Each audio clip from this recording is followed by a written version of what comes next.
According to NerdWallet, in an article by Tina RM on income taxes, personal income taxes, there are states with no income tax. It shows 7 states. And most of them are Republican. There's, I think, maybe 1 Democrat, but all the rest are Republican. Florida's kind of Alaska, Nevada, South Dakota, Texas, Wyoming are all Republican. Washington is Democrat, and Florida is voted Republican in the last election. They have no state income tax. State income tax of the flat states we're not going to talk about because they're irrelevant.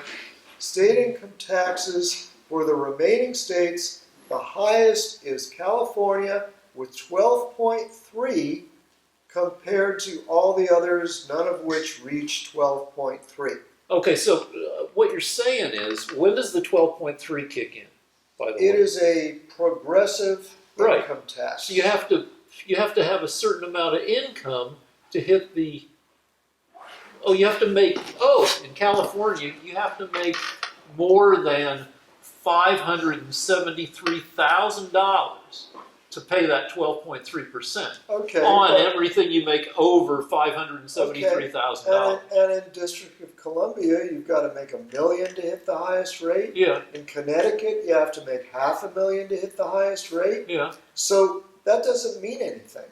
Yeah, but you're saying like in New Jersey, it has to be $5 million. Yeah. But it's still the highest rate, Rick. Yeah, the highest rate for the highest tax bracket. Yeah, but it keeps going down proportionately. In other words, if you were upper middle class, there would be a point where you'd still get the highest rate. It isn't like nirvana. It isn't like this beautiful, beautiful system. And then all of a sudden, if you're ultra wealthy, then it kicks in. No, it's the highest rate all the way down. No, it doesn't say that. It says that you're saying they have the highest rate for the highest tax bracket. But California's lowest tax rate, well, it's 0% until you make $8,500, and then it's 1%. And I don't know what the other, and there are 9 separate tax brackets. There are many states that have 1% or 0%. But it's not so like you judge it by the highest one, and do I have to go through each bracket, Rick? Well, but so the fact that it's 12.3, the highest in the United States, that doesn't mean anything to you because it's only one bracket. I have to find each bracket now? I'm just saying that a very small percentage of Californians even hit that level. I understand that, but it's the same with all the other states. That's true. Their highest brackets are still not as high as California's. So you're saying, wait, I'm going to make this easy for you. You're saying that all the other brackets in California are marvelous and wonderful. It's just this one bracket? No, but there are 9 brackets. Okay, do I have to look up all 9 brackets? No, but I'm just saying, you said it's argument by anecdote, where I'm saying I paid just a couple percent. I have a document saying that California has the highest state income tax. I've just shown you. If you want, you can look it up. It's June 24th, 2019. I understand, but that's just the highest That's just the highest bracket. Do you want me to look up the other 8 brackets, Rick? No, because I'm going to. I'm going to look up all 9 brackets. Then shut it down. Fucking shut down the camera, and Lance can look up a bunch of fucking brackets. Okay. In the meantime, we were talking about... while you do that, let me talk about OK Boomer and demographics. Get back to my original point, which is, what the fuck are you Republicans going to do in the future? Because we all know baby boomers. Baby boomers were born between 46 and 64. And then there's Gen X. And then there are millennials, and then there's Gen Z, and then there's a group of people called the silent generation who are even older than the boomers, born between 1928 and 1945.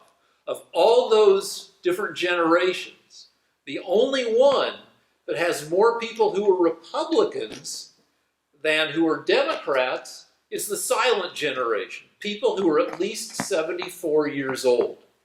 And those people are aging out of voting. They're either dying or getting so old and decrepit that they don't vote. So what are you guys going to do, the Republicans? Because the younger you are, the less likely you are to vote Republican. And it's not just because people get more conservative as they get older. And also, the less white you are, the less likely you are to vote Republican. You have all these demographic forces working against you, and you don't have that many attractive ideas. And out of the last 5 presidential elections, Republicans only got more votes than the other candidates in one of those elections. Now, I know the Electoral College makes a big difference, but in terms of raw numbers, you guys are the heart of your voting constituency is falling away or being swamped by other demographics. And you guys apparently are...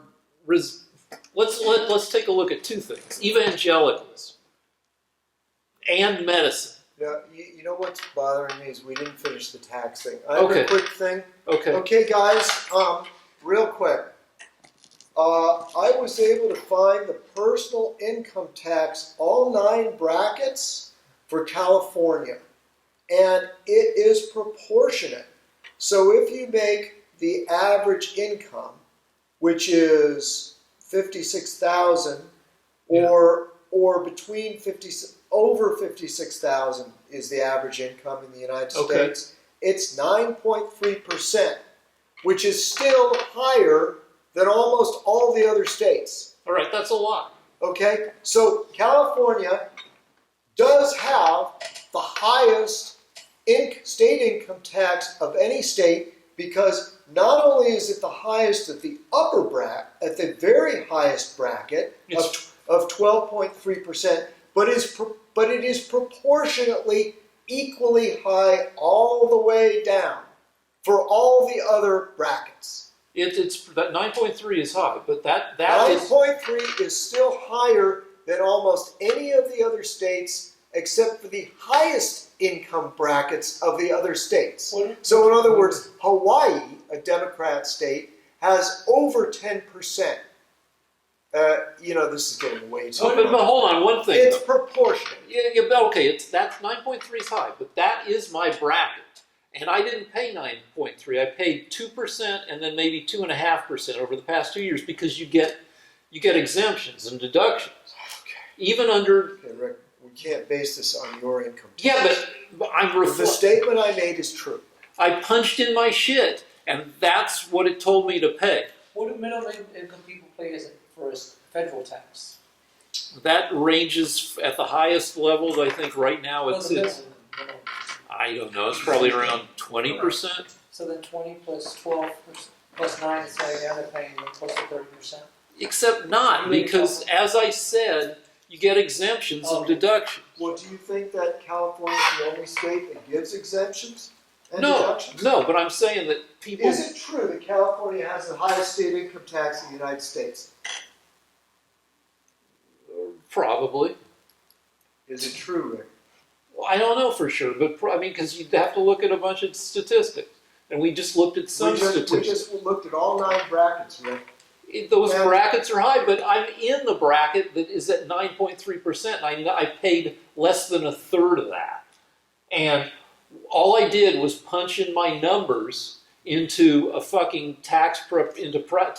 Actually, I punched it in multiple times because... Do you think other people in other states are punching into brackets and getting deductions and things? I'm just saying that paying what I paid, which was 2.5%, in state income tax, I don't feel particularly oppressed by that. Okay. Does California have the highest state income tax rate? It probably so. You know what? I'm not going to get definitely, but we just have to move on. Okay. All right. So, 2 things. So, one thing is that... Can you wait a minute? Rick always holds me to these standards of proof. Can you prove to me that there are states higher than California? I want to see the actual documents. There's my computer. Turn off the camera. I just said California probably has the highest. No, state I income. want you to say it does have the highest income tax rate. Or prove to me that it doesn't. I want to see the actual documents. I want to see the signature of All right. the You want to head shut it of down the and I'll state come up with a tax board. fucking document? Here. Okay. Yeah, All right. no, Shut it down. wait. Resolved. Rick is going to prove to us now that other states have higher state income tax than California. No, I'm not. I'm just going to find out as nearly as I can what Californians on average pay compared to everybody else. And it may turn out to be higher on average than any other fucking state. So shut it down. Let's see if there's an article that... Or not, right? Well, I don't know. Let's fucking see. I want proof, Rick. I want to see. Rolling, but Bryce had a comment. Bryce? So you guys know you're arguing about two different numbers. One is, Lance is saying, what state has the highest posted speed limit? And Rick is arguing, well, yeah, but what state has the highest speed that people actually drive at, on average? You're not going to ever agree because those are two different things. All right, so I tried looking up the average rate paid by people in various states. And I found nothing like that, which is annoying. What I found is everybody's article, and there are a bunch of them, are working off the highest tax bracket. So I couldn't find what people actually pay in each state on average. But I did find this, which bolsters your argument. This says California's state income tax rates range from 1% to 12.3%. However, there's also a 1% surcharge on taxable incomes of $1 million or more. So there's another bracket in there. There's a 10th bracket that takes your taxes to 13.3% on any taxable income above $1 million in California. So Which state has the highest sales tax? I believe it's probably California, because you said it's fucking California. But anyway, I'm saying that it's highly likely that California has the highest state income tax. By the way, did you guys know that in 2020 here in California, the mandate for insurance is kicking in? What kind of insurance? Health insurance. Okay. Did you know that? No, but let's talk about, hold on, let's talk about fucking medicine for a second. I did not know that. In 2020, All right. only California is the only state. You have to have health insurance by law. Okay. Otherwise you get penalized. Okay, well that was under Obamacare, then that got knocked out, and then California's trying to bring that back. They already do that. All right, so throughout human history, medicine has been pretty shitty. As I've said before, the difference in lifespan between a king with the best possible medical care in the year 1200 and a peasant in that same year. No, all right. Stop doing that. Okay. But what happens in 20 years when... In the year 2003. No, come on. All right, come on. When rich people can live indefinitely, where a rich motherfucker can live into his 130s using his billions, versus everybody else living to 90, 95, because medicine will be much improved for everybody. But when they start becoming, there are already significant differences between the medicine that rich people can get and everybody else. But when it becomes really serious to the point of there being a 40-year or more difference in lifespans, people are going to be pissed, and people are going to find that super unfair. And I think that because of that huge unfairness, life itself, well, you only get 2/3 of a life compared to this rich motherfucker. I think the issue of medical care, of medical insurance, is going to become even more of a concern for people. And you guys are bad on medical insurance. Republicans voted 70 times to try to shut down Obamacare, which isn't perfect or even great, but at least it tries to cover a bunch of people. And you guys are saying, it's personal responsibility. Now, what we're saying is that government interference in health insurance has actually raised the prices. And that if the market was able to use capitalism, the prices would go down.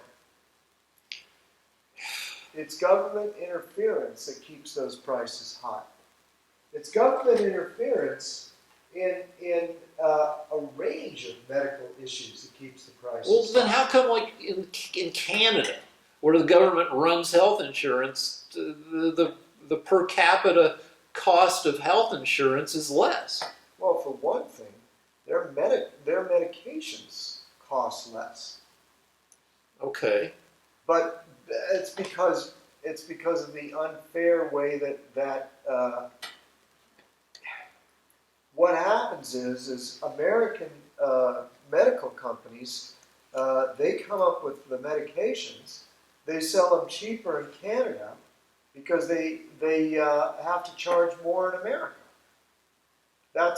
So Canadian medications, we all know, are cheaper. Yeah. That's one thing I can just say right off the bat.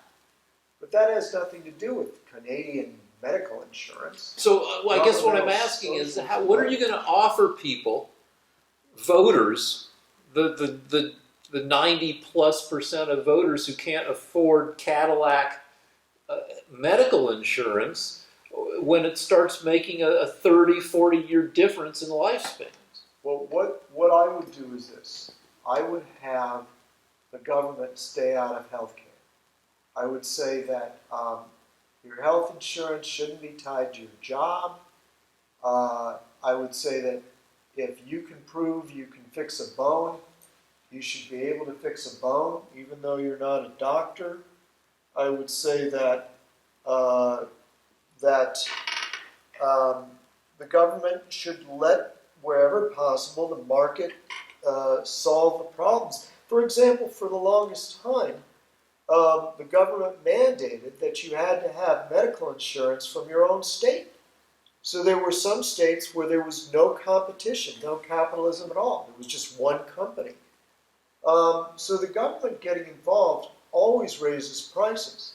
How's this going to attract? Having said all that, I do believe that there should be government health insurance for the very, very desperately poor to keep them alive. Okay. All right. Which, by the way, we have. And is agreed to by Republicans as well. Okay. I just don't see. And as far as the future goes, when there's this massive difference in medical care, this is all spinning your wheels. This is all speculation.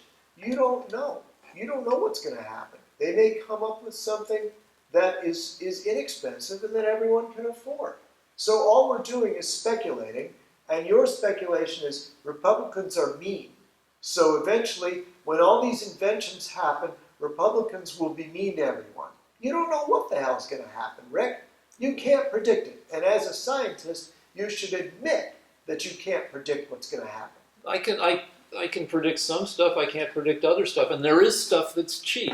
For instance, I think if everybody were on metformin and certain other drugs, and if everybody was, like, if there was a big push to get behind flossing, if you go to the dentist, and some people go, I go to the dentist every 3 months just to get my teeth cleaned.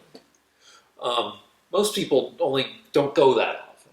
And if you go to the dentist is going to give you shit about flossing.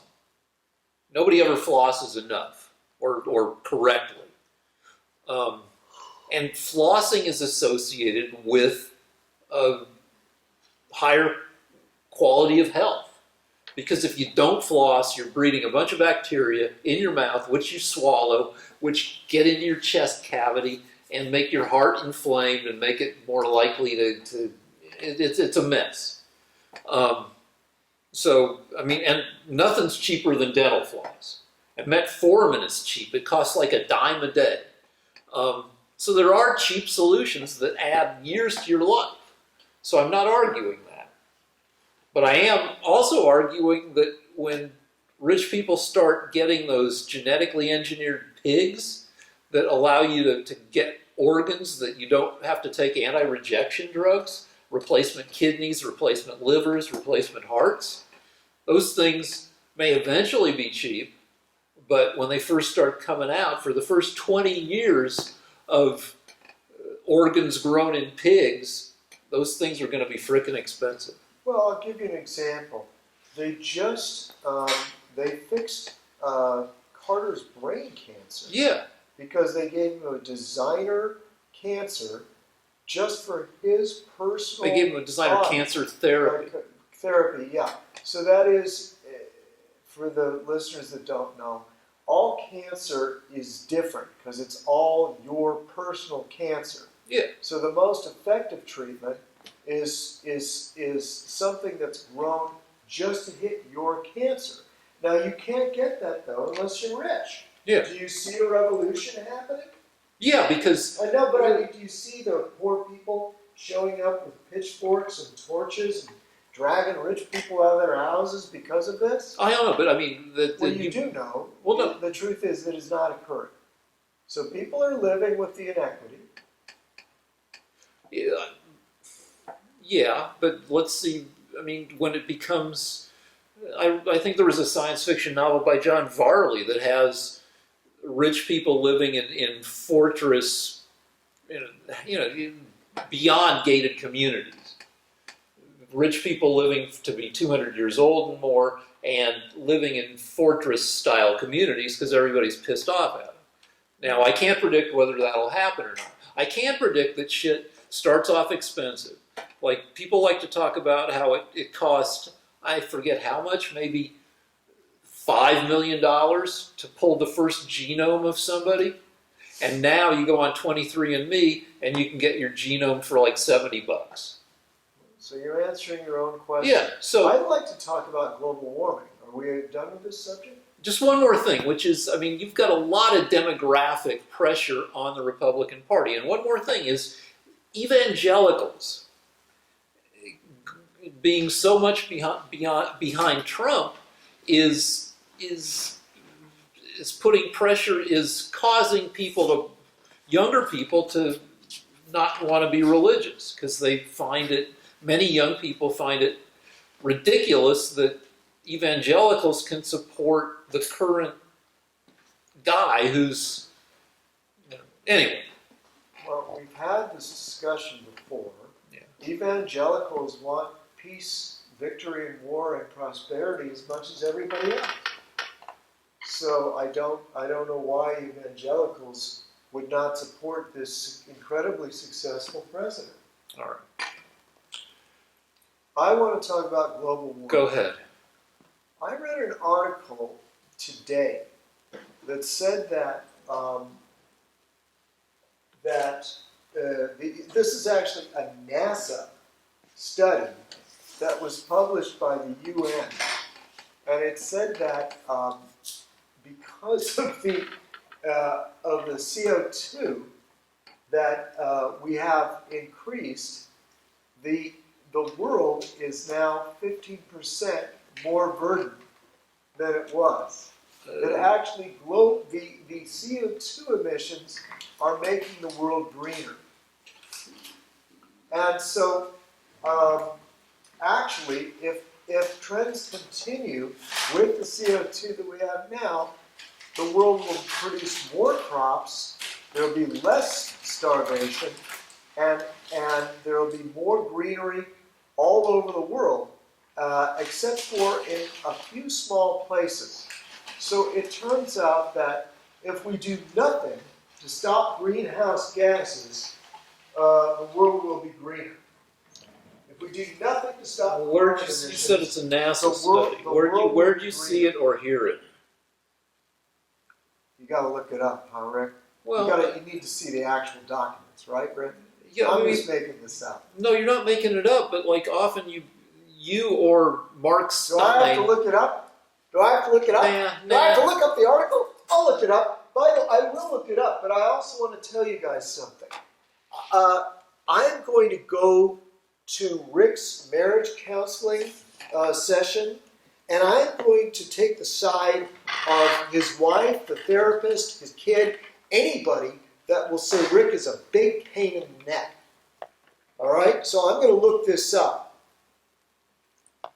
Turn off the camera, please. Okay. Wait, Um, are we still taping? yeah, okay. Okay. We were on the way driving over here. We were talking about nonsense corner. Oh, you want? I'll talk about that. So, this is, I mean, so Trump went to an MMA event, a UFC fight, and got cheered, but also got loudly booed, and didn't like it apparently. And then he went to a World Series game, and also got booed. And so, Wait. Before you say this, I found it. I was fast. Sorry. okay. April 26, 2016. CO2 is making the Earth greener for now. NASA Global Climate Change. Samson Rainey, NASA's Earth Science News Team. A quarter to half of Earth's vegetative lands has shown significant greening over the last 35 years, largely due to rising levels of atmospheric carbon dioxide, according to a new study published in the journal Nature Climate Change on April 25th. An international team of 32 authors from 24 institutions in 8 countries led the effort, which involved using satellite data from NASA's Moderate Resolution Imaging Spectrometer and the National Oceanic. This is getting too wordy. Let me just put it this way. Green leaves use energy from sunlight through photosynthesis. Okay, studies have shown that increased concentrations of carbon dioxide increases photosynthesis, spurring plant growth. And the ultimate result of this is the Earth is greener, and each plot of land is producing more food when we try to grow it. Okay, let's look at the rest of the article, because the headline is CO2 is making the Earth greener for now.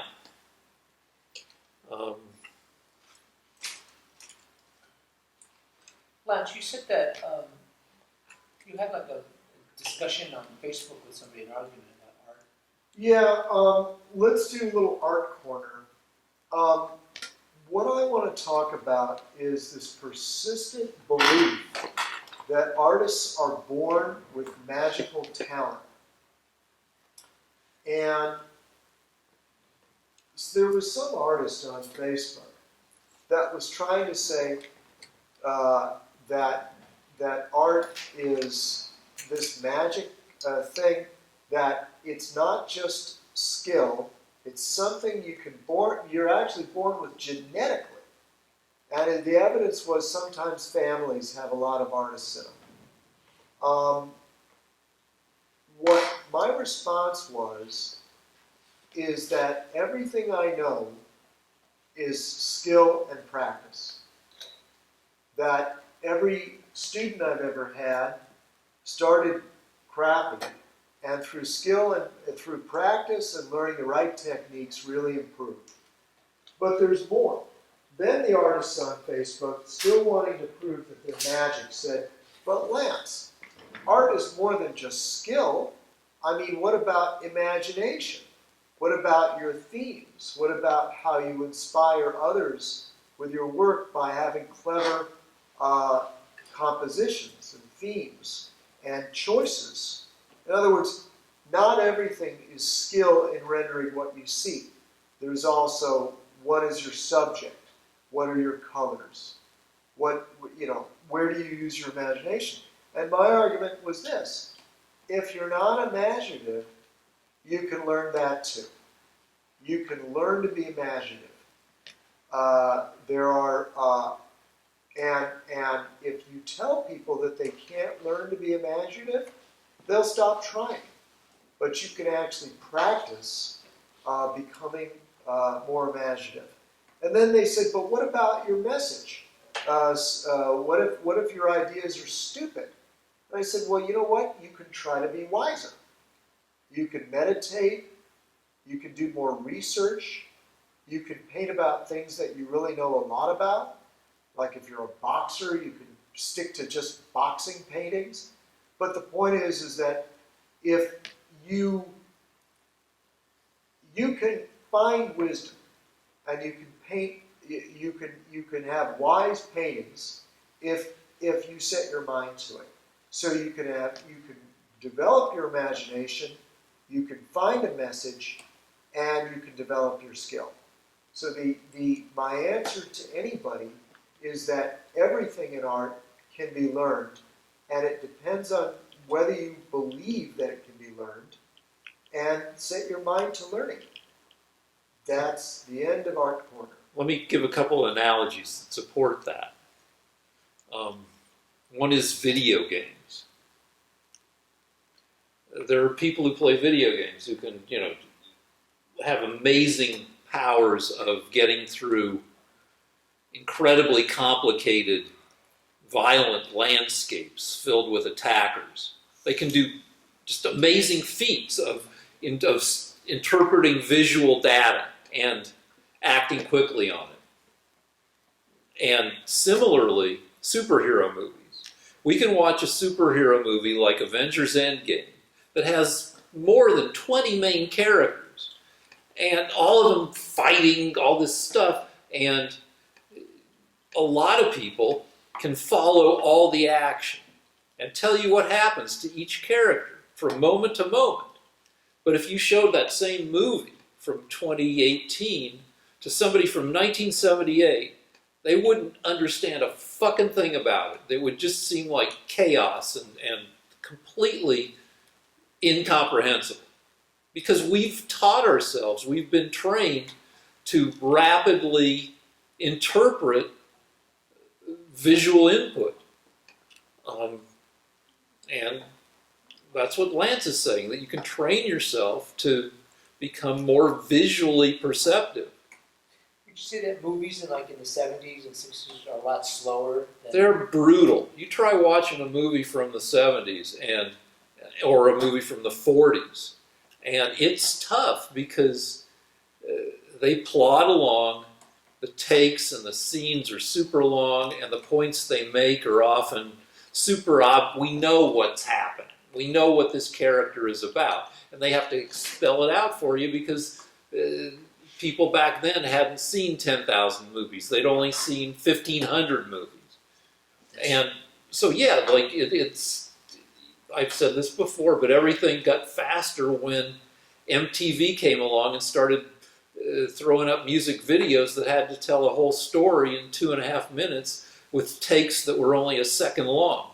Cut, scene, cut, scene, cut, scene, cut, scene, cut, all over the place. Now we're used to that, and anyway.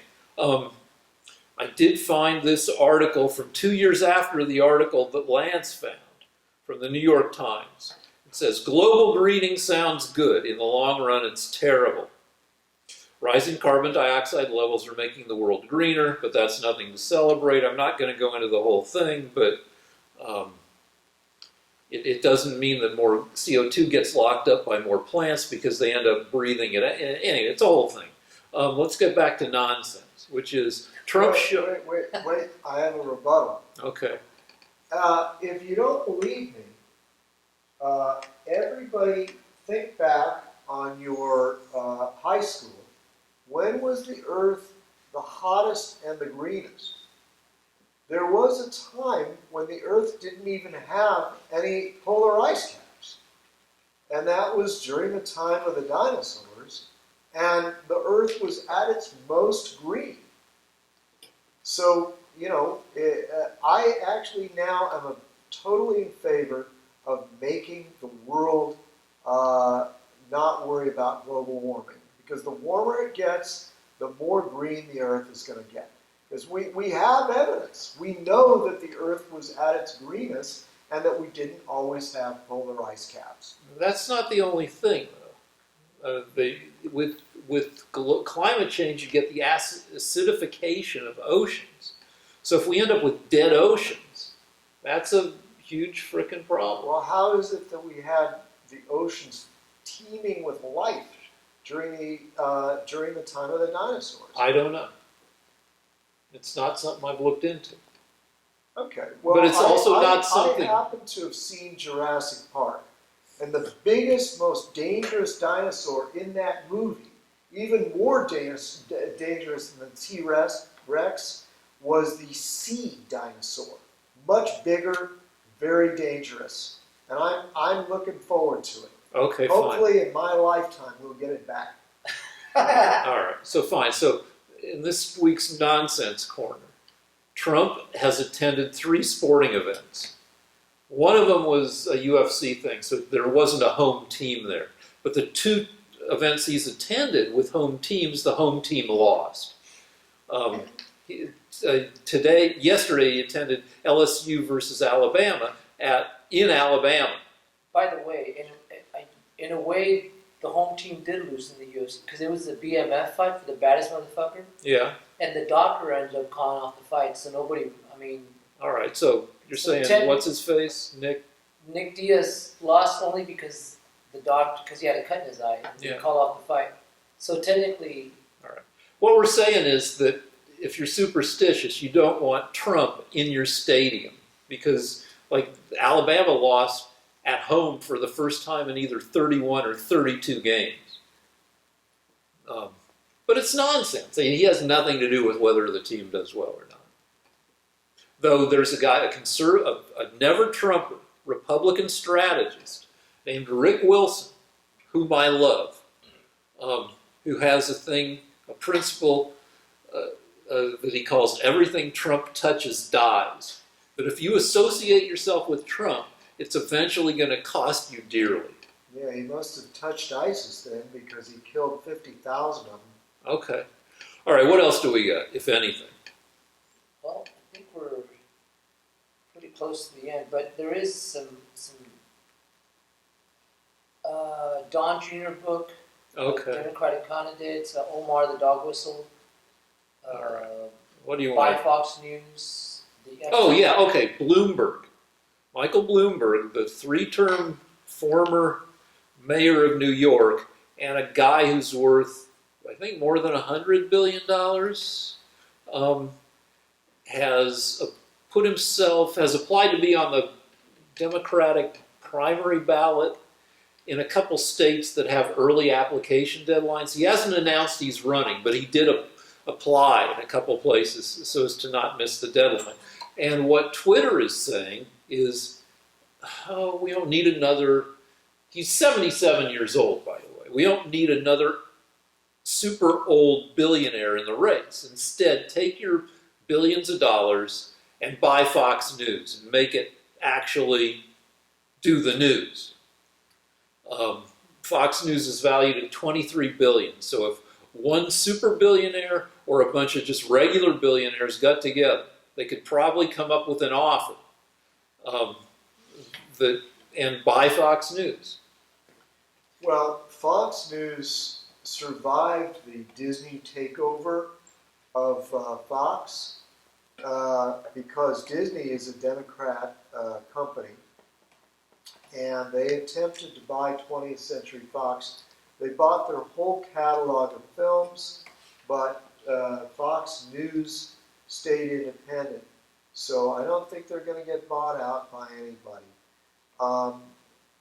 The other thing I wanted to say is that Ilhan Omar, Democrat congressman from Michigan, I believe, or Minnesota, Yep. says that she is implying that Jewish billionaires are sticking together, which is, she's the woman that said that it's all about the Benjamins, that America supports Israel because the Jews are bribing American officials, American policy. So the interesting thing to me, her actual tweet was some billionaire, some Jewish Some guy named Cooperman, who's a billionaire. was supporting Bloomberg. Bloomberg And her tweet was, "I wonder why." And people are saying, well, this is anti-Semitism, which I think it doesn't take a rocket scientist to see that she's implying that Jews are sticking together. Or billionaires are sticking together. Yeah. Well, Or Jewish billionaires what are sticking interests together. me is that no one in the Democrat Party has called for Omar to be censored. The Democrat Party... Censured, thank you. The Democrat Party is completely supportive of Omar because the Democrat Party is the party of anti-Semitism. And I'd just like to reiterate that that Elizabeth Warren and Pete Buttigieg want to leverage aid to Israel with their ability to do what Hamas wants them to do. So we're not going to, if they get elected, we're going to be supporting Hamas. I doubt it. Or they will cut off aid to Israel. If Israel doesn't make a deal with Hamas that Hamas finds acceptable, and Hamas has called for the destruction of the state of Israel. So that's how the Democrats are. Now, right now, Rick is going to look up something. I wanted to try to find me a Democrat condemning Omar for her anti-Semitic tweet this week. Okay, well, I don't think you'll... It was a 3-word tweet. I wonder why. So... Okay. What do you think about that? Would you still vote for her? No, I don't think so. But she's a Democrat, Rick. I don't have to vote for every Democrat. Would you vote for every single... Would you vote for... who's that fucking guy in that nut job in... Is it Oklahoma? Kansas? I want to say... Is it King? Who's Steve King, I think, is the one who's... Stephen King? No, Steve King. Anyway.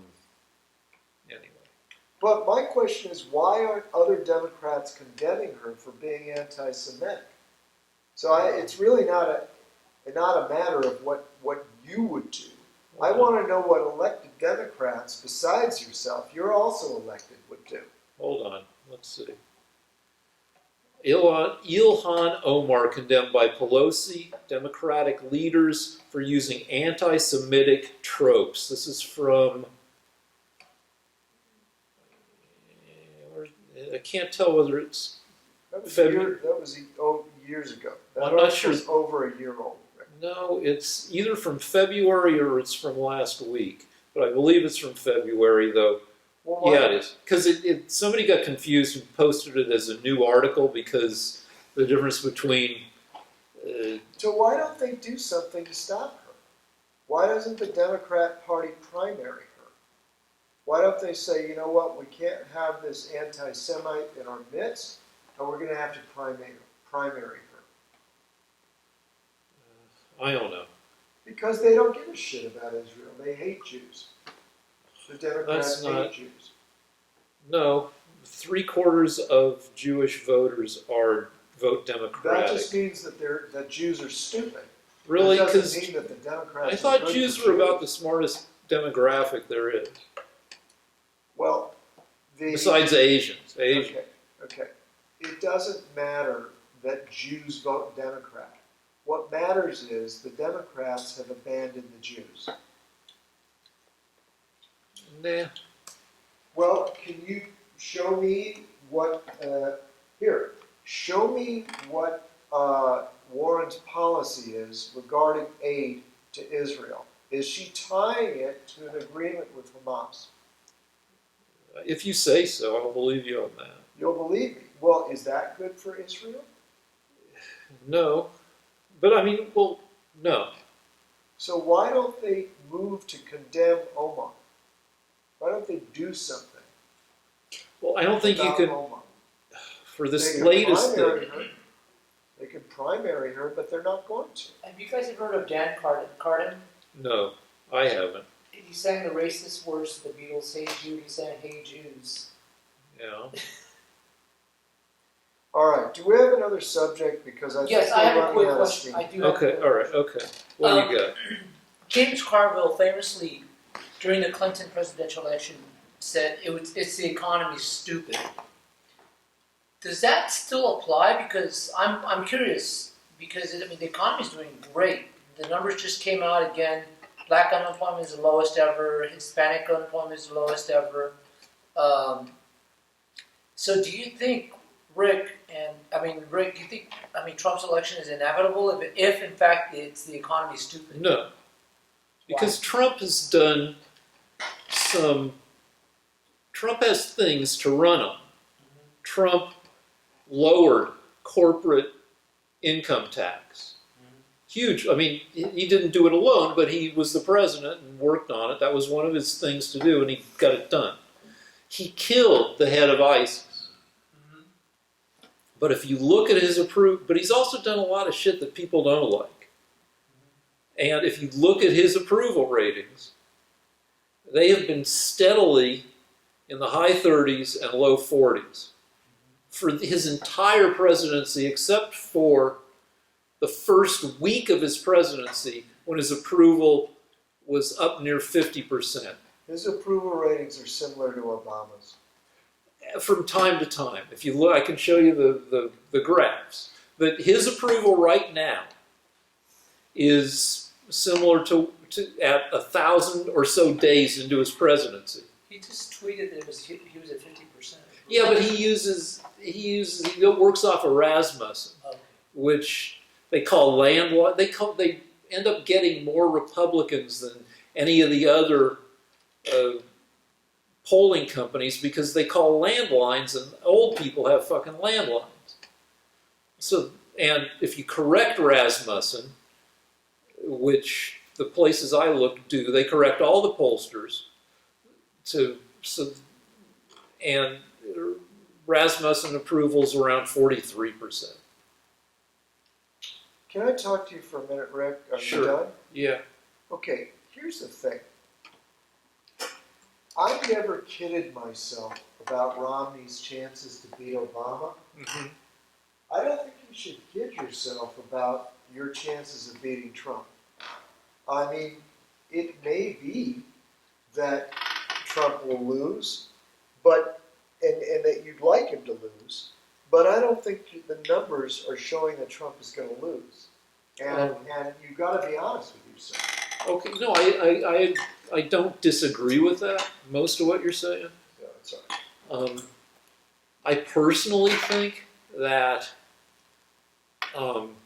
he'll lose, but that isn't yet supported by the numbers. Then why do you think he'll lose? What Well, do you have? that Well, we for don't one have? thing, we've got impeachment hearings. You think he's going to lose by impeachment? He's going to be driven by office, from office? No, I don't think he will. But I don't think it'll do him. I don't think it'll make the country rally around him. Now, compare it, like, for instance, Bill Clinton was not, I haven't looked at his approval numbers, but I don't think he was hurt by his impeachment. Though he was in his second term as president, he didn't have to run for president again. But his approval ratings remained high during his whole impeachment thing. And you could argue that Bill Clinton was impeached for lying about getting one or more blowjobs. They asked, did you have sex with this woman? And he said no. And I don't know, maybe he was kidding himself and thinking, I really didn't have sex because sex is fucking and I just got blown a bunch of times, or however many times he got blown. But most people would say, yeah, if somebody blows you, you had sex with that person. Rick, this isn't really germane. But it is germane because Bill Clinton was impeached for lying about getting a blowjob. Trump will probably be impeached for this quid pro quo shit with Ukraine, which is, a lot of people, I think, felt like impeaching a president for lying about a blowjob is overkill. And I'm not sure that people will feel the same way about trying to impeach Trump or impeaching Trump and putting him on trial for the Senate for this quid pro quo thing with Ukraine.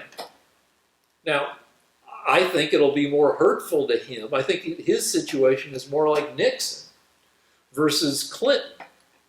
And so in my heart of hearts, which, yeah, is biased, I don't think his popularity will be helped by impeachment. So your hope is that the impeachment thing continues all the way up until 2020? Yeah, I guess until so. November. I kind of, I mean, maybe you're building a trap for me, but yeah, just off the top of my head, yeah. Okay. Do you think the debt? All right. Now, the Republicans say that there really isn't any reason to be calling that this is really a witch trial and a witch hunt. And the Republicans say that the only reason that the Democrats are holding these hearings is to damage Trump politically. They also say that they are holding these hearings because in the next week or two, the next few weeks, the Barr and Durham reports, and there's Barr, there's Durham, and there's one other guy, are going to come out, and they're going to say that Obama, the head of the CIA, the head of the FBI, Clapper, Comey, and Brennan were all responsible for not accepting the results of the election and trying to destroy Trump with these hearings. And what will happen is people will be outraged at what the Democrats did in trying to subvert our democracy. Now, I have a variety of arguments why this is true, but we're just talking about what might happen. And I'm just saying that when the American people are exposed to some of the things that the previous administration did, they may actually see through your Democrat witch hunt. Okay, so take me as an example. You don't like argument by individual or anecdote, but I'm a pretty middle of the road liberal. I'm not as left leaning as a lot of the people you might argue with on Facebook. What do you think I'll think? Do you think I'll be persuaded by the Barr report on this stuff? No.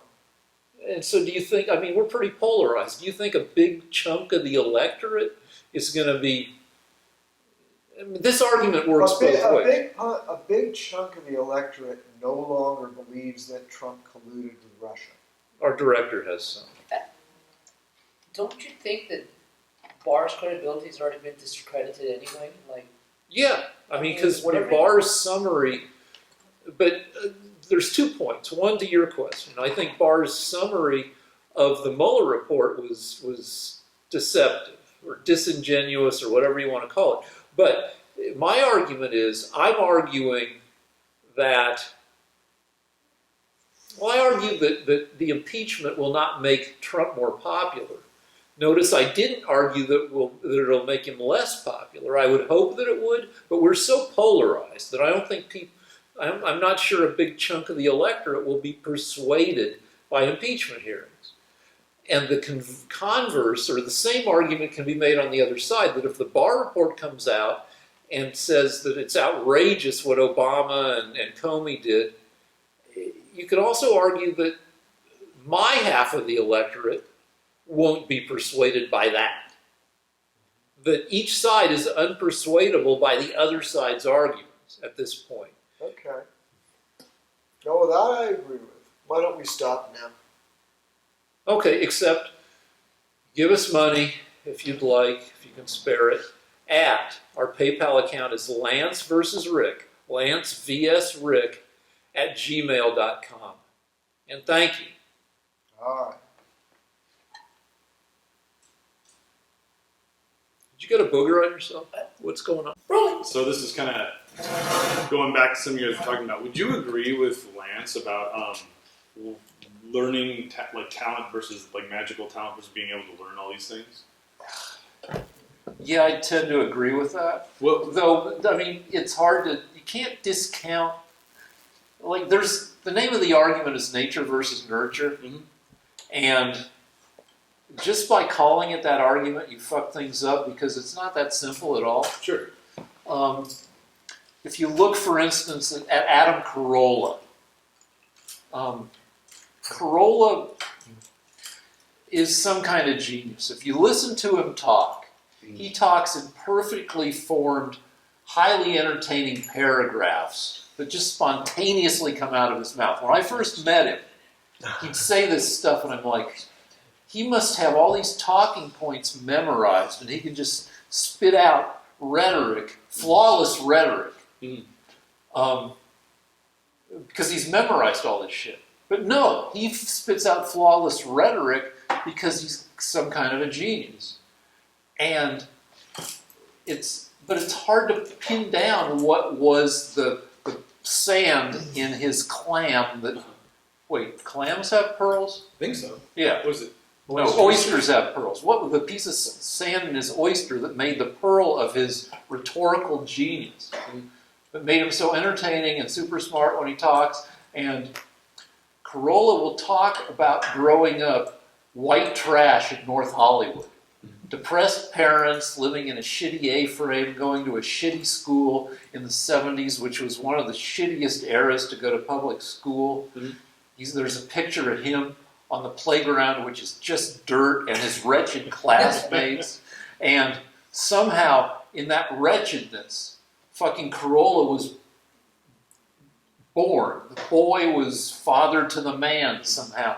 But sorting out what's genetic and what was him getting so irritated by his circumstance, it's hard to pin down. Sure. Well, that's good that you brought up Adam Carolla because the question I want to ask you was, I think Lance had a pretty definitive answer. Like, talent isn't magic, like art isn't magic. But a lot of people think humor is like comedy. Do you think like being funny is something you could learn? Yeah, I went to joke school with Carolla. Okay. So. He was hired as a writer on Kimmel, and for a year or so, I typed his jokes. Oh. And I also typed other people's jokes at the same time I was writing jokes myself. I'm a decent typist, and so I like to be of help. I can attest to that. And so I learned fucking joking from Carolla and other. I mean, I was okay before, but I got much better. Ah, okay. So you can even learn to have a sense of humor. Yeah. And part of having a sense of humor is being taught not to not have a sense of humor. Huh. Okay. Like if you look at the main, like the bad guys on sitcoms, especially classic sitcoms like MASH, like Frank Burns, what their biggest failing is they don't have a sense of humor. Right. They take everything seriously. So if you get your balls busted enough for being a tight-ass motherfucker who can't see the funny in shit, I think you could probably ball bust people into having at least a rudimentary sense of humor. Instead of getting pissed when people fuck with you, laugh along with them. Cousin Sal at Kimmel would wrestle people. Or actually, no. He would go through and he would turn off your computer, and you might lose a few jokes. And then I would try to attack Sal. But Sal wrestled in high school, and I think in college. And I was always one time I ended up on the ground with Sal pouring Diet Sprite in my ear. And, it was, I'm like, at the very most, I'm an alpha minus, maybe a beta plus.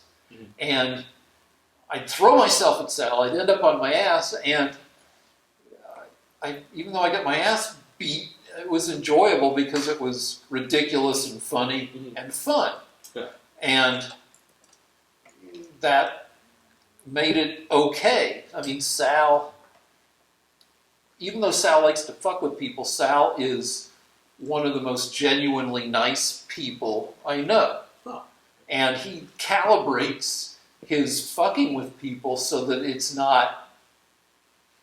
it doesn't go into the realm of being hurtful. I think he only fucks with people to the extent that they can stand being fucked with. Sure. Yeah. Okay. And that whole environment, I think, that whole idea is, you do better by laughing at shit. Yeah. I agree with that.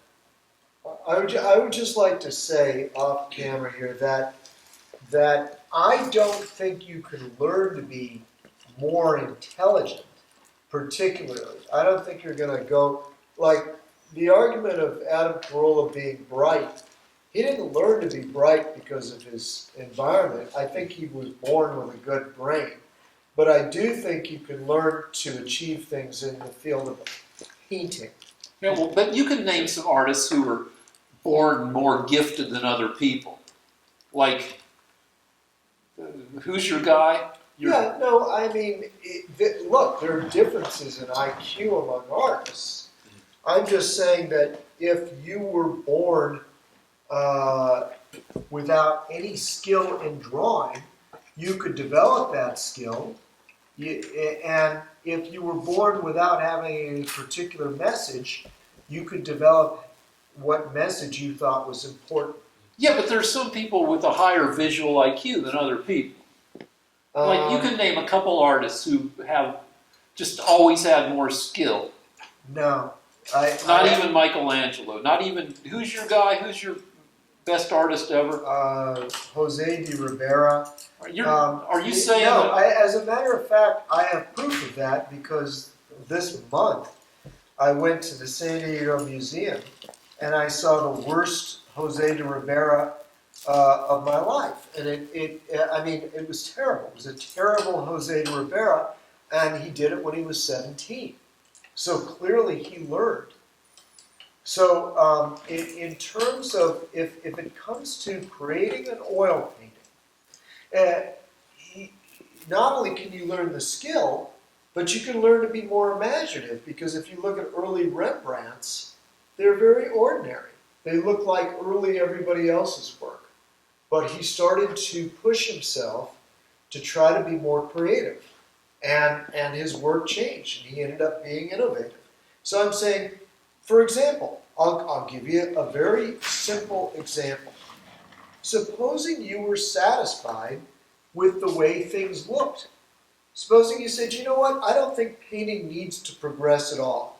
I just want to do painting as good as all the other people in my era. Well, you won't be creative. But what if you say to yourself every morning, I'm going to come up with something that nobody has ever seen? Don't you think that the person that says the second thing is going to end up being more creative? Yeah, but you could also argue, is that push, that drive to be more creative, is that genetic? You could argue that that obsessive... Well, let me put it to you this way. If you believe, the person I was arguing with was trying to say that some people are born genetically more talented. And if you were to accept that, if you were to say, you know what, it's genes, well then you'll automatically tell yourself there's no point in trying to be more creative because I don't have the genes for it. So what I'm saying is that just knowing that it isn't genes is enough to make you try. Whereas if you insist that it is genes, okay, well then it's a self-fulfilling prophecy. Now, my question to you is, has there ever been a study done that proves that people are born more talented in art? And my answer is, in a way it doesn't matter, because anything can be learned. You can learn to draw better. You can learn to be more imaginative. You can learn skills in painting technique. The painting technique that I've been using all night, I didn't learn it till I was in my 30s. And if you look at my work before then, it's just not as good. I remember the day that I changed brushes, changed oils, changed technique. And so anybody can learn these techniques. All right, that I don't want to. Would you consider Andy Warhol a genius? No. Where a lot of people do, right? Well, I mean, He came up with new forms, but I mean, when I talk about artistic talent, I'm talking about real talent, not marketing bullshit. I mean, Andy Warhol is just a joke, and everybody knows it. At least, I whenever I talk about talent, I'm talking about real talent, not hucksters. But do you think he knew he wasn't talented, or he didn't know that he wasn't? He Well, didn't know that he wasn't talented, and therefore that made him talented. No, well, we actually have proof that he knew something was wrong because he actually contributed a huge amount of money at the end of his life to founding a school that would teach traditional skills that he didn't have. but he had It's some. called the New York Academy. But he started off as an illustrator. He was his work for years before he became Andy Warhol. He drew shoes and stuff. He drew pictures for use in advertising and magazines. So he had basic illustrative skill. He didn't have the skill to paint Renaissance style, but he was a decent illustrator.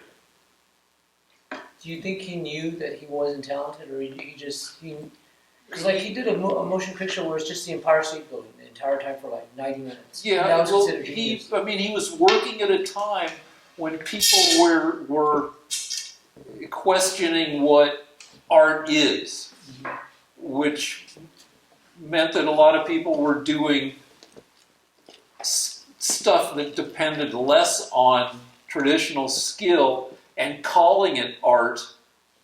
It was the frickin' 60s, and then it was the 70s and the 80s, and Would you consider him a genius?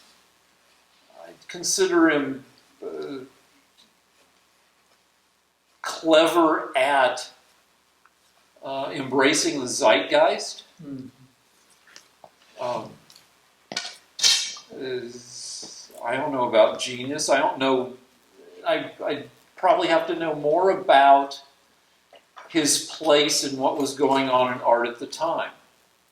Like he's got his famous series of Campbell's soup cans. He drew and painted pictures, I think, of every flavor of Campbell's soup that was available at the time. They were at the Getty's in America. Yeah. They've been all over. And was that was that plus his other, his silkscreen work where he'd take a picture of Elizabeth Taylor and then do it a 2x2 of that and then color each one of them in bright colors? Was that? It was probably some kind of high level of cleverness. Can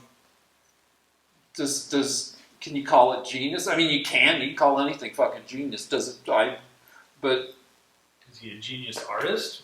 Probably not, but was he a genius he was a marketer? Was he the genius at? He was the genius at he was a provocateur. Yeah, When Marcel Duchamp showed a Petrov, a urinal, and he bought a urinal, and then he hung it on the wall in an art museum in 1900 something, 1908 maybe. I don't know. Part of the Dada movement, which was kind of a Warhol 60 years before Warhol. He called that kind of art ready-made. And he said, "This is art," and that was he was among the first people to question what art was at a time when people were also questioning traditional science, like quantum mechanics came along, relativity came along in that same era, and people started painting. There was the Ashcan school where people painted inelegant subjects, boxers and poor people, and slums and shit. And so there was a lot of questioning going on. And there was a lot of questioning going on in the 60s and 70s. And Warhol was better at expressing this, I don't know, skepticism in, colorful and entertaining ways. Do you have any comments on Machiavellian? Machiavelli? Machiavelli, yes. I don't know. Just that he's misunderstood in that, and Lance, I think, will back me up or tell me I'm wrong. When he wrote The Prince, which was his guide to a cynical guide to political manipulation, he was writing a satire of politicians at the time. He was deploring it by laying out exactly what it was, but satirically as a guide. Right, Lance? I don't know. You know more than I do. So he was the Adam Schiff of the satire. No, I mean, Schiff is earnest. Oh. All right, you done? Oh. Do you feel Schiff is earnest? No comment? All right. Thank you, guys. Thank you.